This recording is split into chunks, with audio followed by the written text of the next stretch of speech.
Hi guys! Good morning! And for today's video, papakita ko sa inyo yung ganap namin last Saturday pa. Nabisi na nga ako sa trabaho kaya wala na akong time mag-edit ngayon. Pagkagising nga po namin sa umaga ay pumunta na kami dito sa my park kasi nga si Jada ang tagal na hindi nagpa-park kasama namin si baby. Gawang mamayang hapon pa yung bakuna ni baby kaya mag-park muna kami at mag-banding kami dito. At may dala nga siyang pang baseball dyan at gusto niya daw laruin. Ang tagal niya ng laruan yan, ngayon pa lang magagamit. At tignan niyo naman yung cute namin baby. Kay Jada pang sombrero yan, nagamit na niya. Oh, cute-cute niya. At saglit nga lang nalakad ay nasa park na kami. Mga 10 to 15 minutes lang po. Maaga nga pala kami pumunta ng park. At laging dito din yung tambayan ng mga lolo't lola. Gawangan dito sila nagpapahangin. Minsan nagwo-walking lang sila dito. Kaya nagkukwentuhan. Ang kagandahan nga lang talaga dito sa Taiwan ay ang dami nilang mga palaruang ganito, yung mga paglalakad-lakaran ng mga lola't lolo, ng mga bata, yung magra-relax-relax ba. Sobrang bilis na nga lang ng panahon. Dati si Jada, ang lit-lit niya lang kasi wala akong trabaho noon. Lagi kami nagpa-park dito, baby pa lang talaga siya. Lagi suking-suki kami dito kami nag-walking, nagpapaaraw. Ang bilis lumaki ng mga bata at saka biglang tangkad nga din si Jada ngayon eh. Naka-summer vacation pa nga pala yung mga bata dito ngayon sa Taiwan. Kaya si Jada ay sa bahay, nag-aaral siya ng mga ABC, tapos mga numbering kung paano mag-count.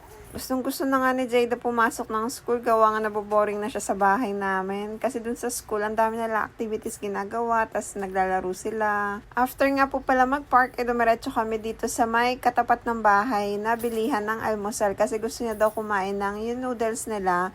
Yung parang spaghetti style na simple lang dito sa Taiwan. At tuwang-tuwa na naman si Jada, nakita niya yung ibon ng may-ari dito, si Toto.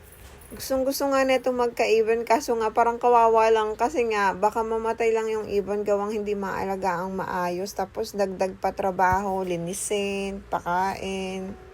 Sabi ko wala kaming time pa sa ngayon. At nung hapon nga po ay pupunta na kami dito sa my clinic gawa nga injection ng vaccine ni Jaynaan at saka yung assessment din niya sa pedya niya kasi nga 6 months na siya. I-check yung kung yung milestones niya ay tama ba sa edad niya. At ang gara nga, biglang umulan, tapos hihinto. Ganun nga yung weather dito nung mga nakaraang araw. Bigla na lang hihinto ang ulan, bigla na lang bubuhos ang malakas na ulan. At nakarating na nga pala kami dito sa clinic at eto nga nagbabahing-bahing na naman siya. 8 kilos na nga pala si baby at eto, laging chinecheck yung height niya, yung timbang niya. Tapos eto na nga chinecheck na yung mga nagagawa dapat ng 6 months at very good nga din si baby dyan. At bigla nga siya dyang umiyak, natakot siya sa nagkaganyan sa kanya, gawa nga hindi niya kilala. Ano kasi to si baby, yung nangingilala talaga siya, hindi katulad kay Jada na nakangiti lagi. At ganyan na nga mga ginagawa sa kanya. At ayun, nag-iiyak na talaga siya. Tapos ayan, ihiga na siya dyan. And then mamaya ilalagyan din yung tatayo muna pala siya dyan. Ayan, kayang-kaya na yung ulo niya. Nakaraan kasi talaga nung mga 4 months siya, hindi niya kaya. Eto nga, nilagyan siya ng tissue sa mukha. Tapos titignan kung kaya ba niyang tanggalin. Ayun, natanggal naman niya. At ayun nga, napasa naman niya lahat ng test. After nun ay dumiretso ako dito sa my Kodomo. Bilihan ng mga gamit pambata. At bibili ako dito ng isang bote pa niya. Kasi nga nagkukulang gawang pumapasok na ako. Nagtitimpla na si Jay. Ayun nga pala yung bote na ginagamit niya. And then, umuwi na kami. Kumuha na ako ng Uber at ang lakas ng ulan dito bigla. So hanggang dito na lang guys. Thank you for watching. Bye-bye!